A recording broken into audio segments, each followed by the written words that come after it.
Assalamualaikum warahmatullahi wabarakatuh. Salam budi luhur. Perkenalkan, nama saya Raihan Febriansyah dengan NIM 211510661.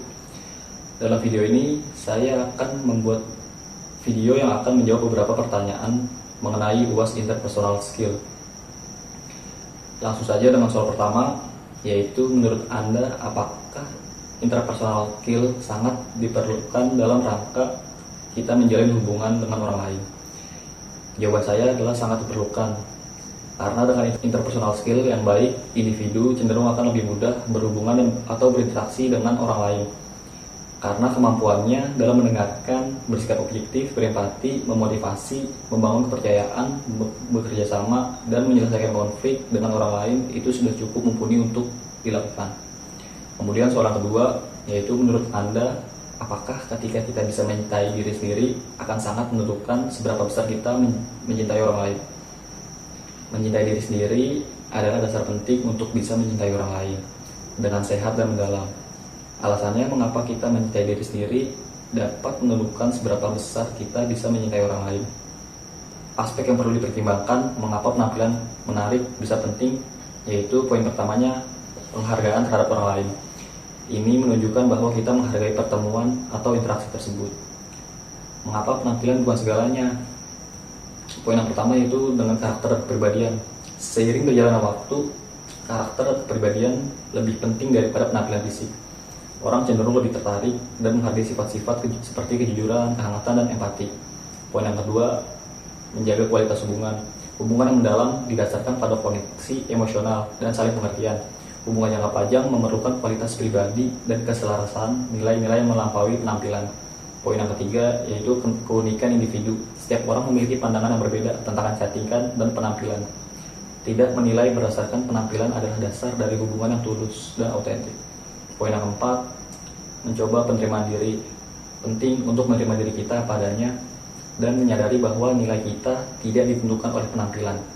Hubungan yang sehat dimulai dari penerimaan diri sendiri, yang akan memungkinkan kita untuk menghargai dan mencintai orang lain dengan cara yang lebih autentik. Kemudian soal yang keempat, yaitu menurut Anda bagaimana cara Anda untuk menjadi seseorang yang bisa berpikir positif. Berpikir positif adalah kunci untuk kesejahteraan mental dan emosional. Langkah yang bisa diambil untuk mengembangkan pola pikir positif kita yaitu kesadaran diri. Mulailah dengan menyadari pikiran-pikiran negatif yang muncul. Kemudian poin yang kedua, menggantikan pikiran negatif. Setiap kali pikiran negatif muncul, kita ganti dengan pikiran positif atau realistis. Misalnya, ubah kata "saya tidak bisa melakukannya" menjadi "saya akan mencoba yang lebih baik". Kemudian poin yang ketiga, mempraktekkan bersyukur. Misalnya seperti kita bersyukur dengan hal-hal kecil yang bisa membawa diri kita bahagia. Poin yang keempat, yaitu mengelilingi diri dengan pengaruh positif. Poin yang kelima, menetapkan tujuan yang realistis. Karena hal ini memberi rasa pencapaian dan membangun kepercayaan diri. Poin yang keenam, melihat tantangan sebagai peluang. Jadi anggap tantangan sebagai kesempatan untuk belajar dan tumbuh, bukan sebagai hambatan. Poin yang ketujuh yaitu dengan mengelola stres. Temukan cara untuk mengelola stres kita seperti olahraga, hobi, atau berbicara dengan teman untuk menjaga keseimbangan. Poin yang ke-8 yaitu mengembangkan empati dan berbuat baik. Poin yang ke-9, mengembangkan keterampilan komunikasi yang baik. Lalu soal yang kelima yaitu menurut Anda bagaimana cara Anda untuk menjadi seseorang yang bisa memiliki interpersonal skill yang baik. Di sini cara mengembangkan keterampilan interpersonal. Keterampilan interpersonal sangat penting untuk kesuksesan dalam kehidupan pribadi dan profesional. Langkah untuk meningkatkan keterampilan interpersonal kita yaitu poin pertamanya, kita meningkatkan kemampuan komunikasi dengan mendengarkan aktif, komunikasi verbal yang jelas, dan komunikasi nonverbal. Poin yang kedua, kita mengembangkan empati dengan memahami perspektif orang lain. Kita melihat situasi dari sudut pandang orang lain. Poin yang ketiga, kita meningkatkan kerjasama tim. Poin yang keempat, kita mengelola konflik dengan cara efektif dengan fokus pada masalah, terus bernegosiasi untuk solusi bersama sehingga kita dapat menemukan solusi yang memuaskan. Poin yang kelima yaitu membangun kepercayaan dan menghormati orang lain. Poin keenam, mengembangkan kesadaran diri. Poin ketujuh, mempraktikkan keterampilan sosial. Dengan berpartisipasi dalam kegiatan sosial, kita ikut serta dalam aktivitas sosial yang memungkinkan kita berinteraksi dengan orang baru, dan kita membangun jaringan dengan meluaskan pergaulan dengan bertemu orang dari berbagai latar belakang. Kemudian poin terakhir, poin ke-8, kita mencoba belajar dari orang lain. Kita mengamati dan menirunya, kemudian meminta bimbingan. Kemudian soal yang nomor 6, yaitu menurut Anda bagaimana cara Anda untuk menjadi pendengar yang baik. Cara menjadi pendengar yang baik adalah keterampilan penting untuk memperkuat hubungan baik dalam kehidupan pribadi maupun profesional. Cara untuk meningkatkan keterampilan mendengarkan, yaitu poin pertamanya, kita harus memberikan perhatian penuh dengan fokus penuhnya pada pembicara dan menghindari gangguan. Lalu menjaga kontak mata untuk menunjukkan keterlibatan dalam percakapan. Poin yang kedua, mendengarkan secara aktif. Poin yang ketiga, mengajukan pertanyaan klarifikasi. Dengan mengajukan pertanyaan jika ada yang tidak jelas untuk memahami lebih baik. Poin yang keempat, kita menghindari penilaian dan kritik. Dengarkan tanpa langsung menilai atau mengkritik. Fokuslah untuk memahami. Mencoba menghargai perasaan dan pandangan orang lain, bahkan jika Anda tidak setuju. Poin yang kelima, menanggapi dengan tepat. Mencoba respon empatik. Menanggapi dengan menunjukkan bahwa Anda memahami dan peduli dengan perasaan mereka. Poin yang keenam, yaitu menyadari bahasa tubuh dan ekspresi. Poin yang ketujuh, mengembangkan kesabaran dan ketenangan. Kita mencoba bersabar dan mencoba tetap tenang. Dan poin yang terakhir, yang ke-8, kita membangun kepercayaan. Dengan menciptakan lingkungan yang aman, pastikan orang merasa nyaman dan dihargai saat berbicara dengan Anda. Dan menjaga kerahasiaan atau privasi orang. Kemudian soal yang ketujuh ialah, menurut Anda apakah kebahagiaan dalam hidup itu penting? Mengapa kebahagiaan itu penting? Poin pertamanya yaitu menjaga kesehatan mental kita. Kita dapat membantu mengurangi stres. Orang yang bahagia lebih mampu menghadapi tantangan dan krisis dengan efektif. Kemudian poin yang kedua yaitu kesehatan fisik. Karena kebahagiaan menurunkan risiko penyakit kronis seperti jantung dan diabetes. Poin yang ketiga, membangun hubungan sosial. Poin keempat, produktivitas dan kreativitas. Itu kebahagiaan meningkatkan produktivitas dan kreativitas di tempat kerja. Poin yang kelima yaitu kualitas hidup. Kebahagiaan memberi pengaruh pada kepuasan hidup yang lebih tinggi dan membuat hidup lebih bermakna. Dan orang yang bahagia itu lebih cenderung menikmati hidup dengan perspektif optimis. Lalu soal nomor 8, yaitu menurut Anda, apakah mengelola emosi ketika menyelesaikan masalah itu sangat penting? Bagaimana cara Anda mengelola emosi dengan masalah yang Anda hadapi? Mengelola emosi, poin pertama itu kita bisa mengambil keputusan yang lebih baik. Dengan mengelola emosi, kita dapat mencegah keputusan terburu-buru yang berakibat buruk. Poin yang kedua, dapat mencakup hubungan yang sehat. Dengan mengontrol emosi, memungkinkan kita berkomunikasi lebih tenang dan efektif, menjaga hubungan yang harmonis. Poin yang ketiga yaitu kesehatan mental dan fisik. Mengelola emosi itu mengurangi stres yang berlebihan, mendukung kesehatan mental dan fisik. Poin yang keempat yaitu produktivitas dan fokus. Emosi yang stabil memungkinkan kita tetap fokus pada tugas dan dapat meningkatkan produktivitas. Dengan emosi yang terkendali, kita lebih mampu berpikir lebih kreatif. Cara mengelola emosi dalam menghadapi masalah. Poin pertamanya, mengenali dan menerima emosi pada diri kita. Kemudian poin kedua, mengambil jeda. Jika terlalu emosi, ambil jeda untuk menenangkan diri sebelum melanjutkan. Mencoba berpikir ulang untuk menilai dengan mengimplementasikan solusi dengan tenang dan rasional. Kesimpulannya, mengelola emosi itu sangat penting dalam pengambilan keputusan, menjaga hubungan, dan mempertahankan kesehatan mental serta fisik. Dengan strategi yang tepat, kita dapat menangani emosi lebih efektif, tetap fokus, dan mencapai hasil yang lebih positif dalam menghadapi masalah. Kemudian soal yang nomor 9 ialah, menurut Anda, bagaimana cara Anda untuk memaafkan masa lalu Anda? Segala hal buruk yang pernah terjadi dalam hidup Anda. Cara memaafkan masa lalu, situasi secara objektif. Poin ketiga, mencoba lebih rileks dengan latihan pernapasan dalam membantu menenangkan sistem saraf. Poin yang keempat, berbicara dengan orang lain untuk mencari dukungan dan mendengarkan nasihat atau saran itu dapat membantu kita mencari solusi yang terlewatkan. Poin yang kelima, mengubah pola pikir menjadi positif, mencoba menerima ketidakpastian. Kita sadar bahwa tidak semua hal bisa dikendalikan dan terkadang perlu menerima situasi apa adanya. Poin yang keenam itu memecahkan masalah dengan pendekatan terstruktur, yaitu dengan identifikasi masalah, lalu cari solusi, kemudian ambil tindakan.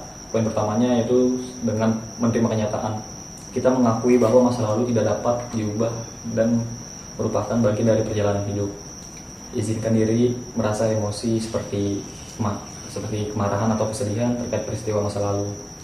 Kemudian poin yang kedua, kita mengevaluasi dengan perspektif baru dari kejadian masa lalu. Poin yang ketiga, kita praktekkan belas kasih dan empati. Belas kasih pada diri dengan memberikan waktu dan ruang untuk sembuh terhadap diri sendiri. Dengan penampilan sering menjadi hal pertama yang diperhatikan dalam pertemuan awal. Kesan pertama yang positif dengan penampilan rapi dan terawat dapat mempengaruhi pandangan orang lain tentang kita dan menunjukkan bahwa kita peduli pada diri sendiri dan dari interaksi tersebut. Poin yang kedua yaitu dengan kepercayaan diri. Poin ketiga, budaya dan konteks.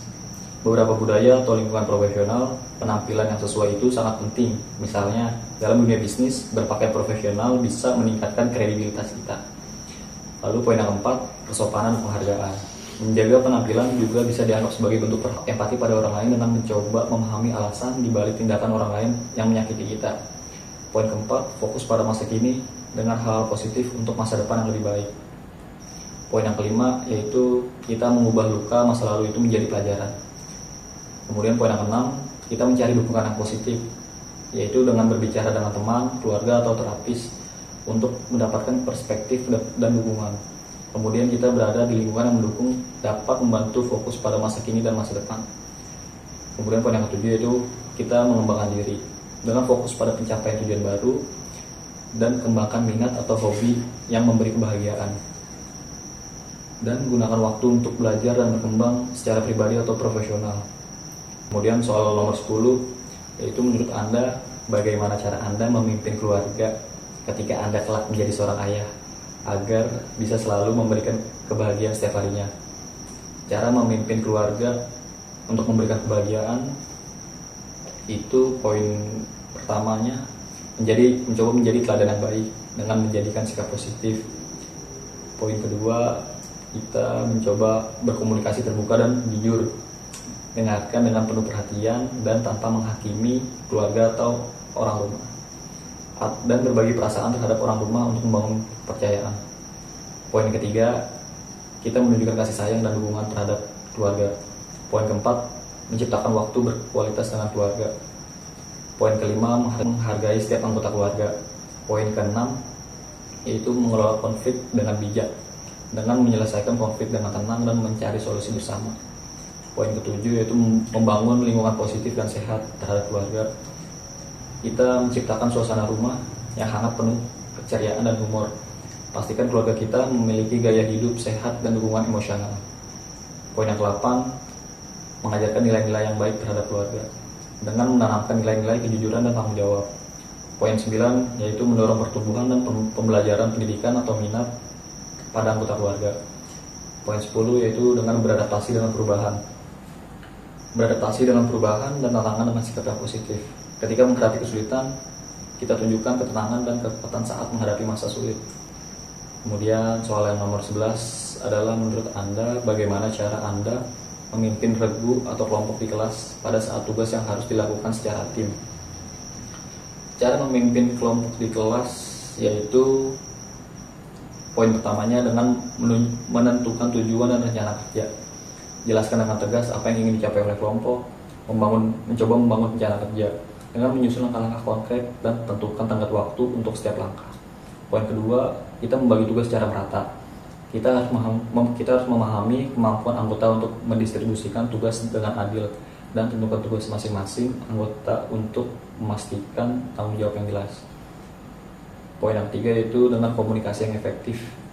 Kita mencoba mengadakan pertemuan berkala untuk menyinkron atau mengevaluasi progres tugas. Kemudian berikan kesempatan kepada semua anggota untuk berkontribusi dan memberikan umpan balik. Poin yang keempat yaitu membangun kerjasama dan kolaborasi dalam kelompok. Poin yang kelima, kita mengatasi konflik dengan bijaksana. Poin keenam, mencoba monitoring dan evaluasi kembali pada setiap anggota kelompok. Poin yang ketujuh yaitu menunjukkan sikap positif dan motivasi.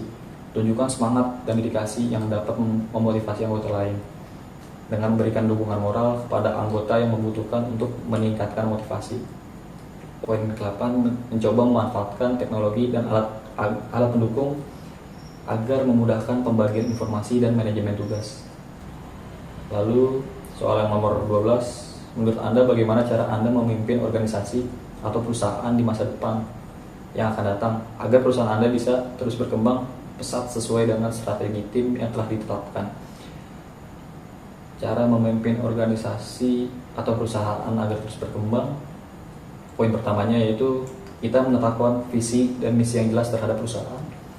Poin yang kedua, kita membuat strategi yang tepat dan fleksibel dengan mencoba menganalisis pasar, mendalami tren pasar dan persaingan untuk merancang strategi yang efektif. Kemudian kita menyesuaikan strategi dengan perubahan kondisi bisnis. Poin yang ketiga, kita membangun budaya organisasi yang kuat dengan menetapkan nilai yang mendukung visi dan misi perusahaan. Kemudian menciptakan lingkungan yang mendukung inovasi dan kolaborasi. Poin yang keempat, kita mengembangkan kepemimpinan yang efektif dengan melibatkan karyawan dalam pengambilan keputusan, lalu menginvestasikan dalam pengembangan kepemimpinan di semua tingkatan. Poin yang kelima, mengoptimalkan sumber daya dan teknologi dengan memanfaatkan teknologi untuk meningkatkan efisiensi profesional dan mengelola sumber daya dengan efektif untuk mendukung pertumbuhan. Poin ke-6, fokus pada pelanggan dan mendorong inovasi untuk menjaga keunggulan kompetitif. Poin ke-7 yaitu dengan membangun tim yang solid dan kompeten. Mencoba rekrutmen strategis, kita merekrut individu yang cocok dengan budaya perusahaan. Lalu dengan mengembangkan karyawan, memberikan pelatihan dan pengembangan untuk pertumbuhan profesional. Lalu poin ke-8, menetapkan sistem pengukuran dalam kemajuan strategis dan evaluasi rutin secara berkala untuk perbaikan. Poin yang ke-9, komunikasi yang efektif dan terbuka dengan cara komunikasi transparan di seluruh organisasi, kemudian mendengarkan umpan balik untuk perbaikan segalanya. Poin yang ke-10, yaitu kita menjaga etika bisnis dan tanggung jawab sosial terhadap komunitas dan lingkungan. Kemudian soal yang ke-13 ialah menurut Anda apa yang akan Anda lakukan apabila ada perbedaan pendapat dalam anggota tim Anda? Bagaimana Anda mensikapi perbedaan tersebut? Cara mengelola perbedaan pendapat dalam tim yaitu poin pertamanya mendorong komunikasi terbuka. Pastikan anggota tim merasa nyaman untuk berbagi pendapat tanpa takut dihakimi dan dengarkan dengan penuh perhatian dan tanpa interupsi. Poin kedua yaitu memahami akar masalah di setiap anggota tim. Poin ketiga, memfasilitasi diskusi konstruktif dengan fasilitasi diskusi yang adil dan memungkinkan semua pihak berbicara. Lalu mencari solusi yang menguntungkan semua pihak. Poin yang keempat, mencari kesepakatan bersama dalam anggota tim. Poin yang kelima, menghargai dan mengakui perbedaan. Tunjukkan bahwa perbedaan pendapat adalah normal dan dapat membawa manfaat. Gunakan berbagai perspektif itu untuk inovasi dan keputusan yang lebih baik. Poin yang keenam yaitu menetapkan aturan main yang jelas. Menetapkan kebijakan diskusi untuk mengelola perbedaan pendapat dan tetapkan metode penyelesaian konflik yang disetujui oleh semua anggota tim. Kemudian poin yang ketujuh, memfokuskan pada tujuan bersama. Kita mengingatkan visi dan misi dan pertahankan fokus pada tujuan tim. Poin yang ke-8, mengelola emosi dengan bijak agar diskusi tetap tenang dan berempati untuk memahami sudut pandang yang berbeda. Poin 9, berikan waktu untuk refleksi setelah diskusi dan mengevaluasi kembali solusi untuk mencapai kepuasan tim. Dalam menyikapi perbedaannya, poin yang pertama adalah dengan harus terbuka dan toleran terhadap setiap sudut pandang anggota dan perlakukan semua pendapat dengan adil. Poin yang kedua, proaktif dan solutif. Ambil inisiatif dengan menangani konflik dengan cepat dan arahkan diskusi ke penyelesaian masalah. Poin yang ketiga, kita mengembangkan empati dan pengertian.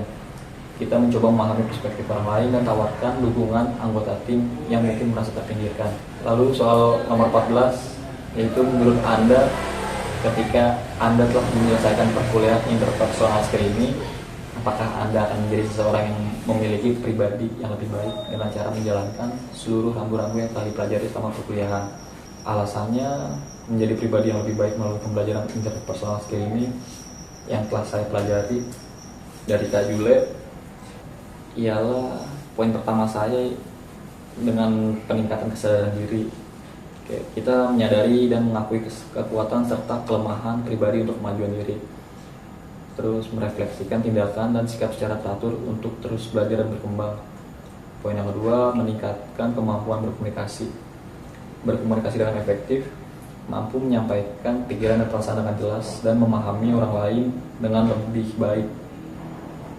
Kemudian mengelola konflik, kemampuan untuk menghindari dan menangani konflik dengan lebih baik untuk menjaga hubungan yang harmonis.